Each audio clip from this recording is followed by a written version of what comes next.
സ്നേഹത്തിൻ്റെയും സാഹോദര്യത്തിൻ്റെയും കവചം കൊണ്ട് മാത്രമേ ചിന്താപരമായ അണുബാധയെ ചെറുത്തുതോൽപ്പിക്കാൻ കഴിയുകയുള്ളൂവെന്ന് മുൻ ചീഫ് സെക്രട്ടറി കെ ജയകുമാർ പറഞ്ഞു. മലബാർ ഇനീഷ്യേറ്റീവ് ഫോർ സോഷ്യൽ ഹാർമണിയുടെ സൗഹൃദ സദസ്സിൽ മുഖ്യാതിഥിയായി സംസാരിക്കുകയായിരുന്നു K Jayakumar.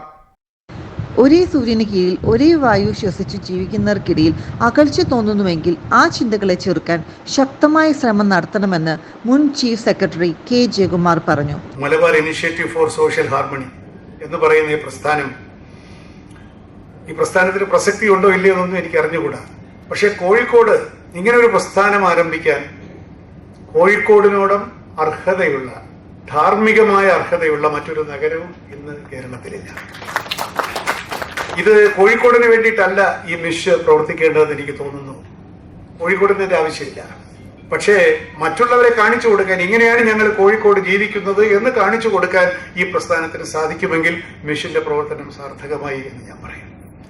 Malabar initiative four social ഹാർമണിയുടെ നേതൃത്വത്തിൽ നടന്ന ചടങ്ങിൽ മാതൃഭൂമി ചെയർമാൻ പി.വി. ചന്ദ്രൻ അധ്യക്ഷത വഹിച്ചു. Mayor doctor Beena Philip, Thottathil Raveendran MLA, PK. Ahammed, Chevalier CE. Chakkunni, doctor K. Moythu, Johar Tamton തുടങ്ങിയവർ സംബന്ധിച്ചു. ACV news, Kozhikode.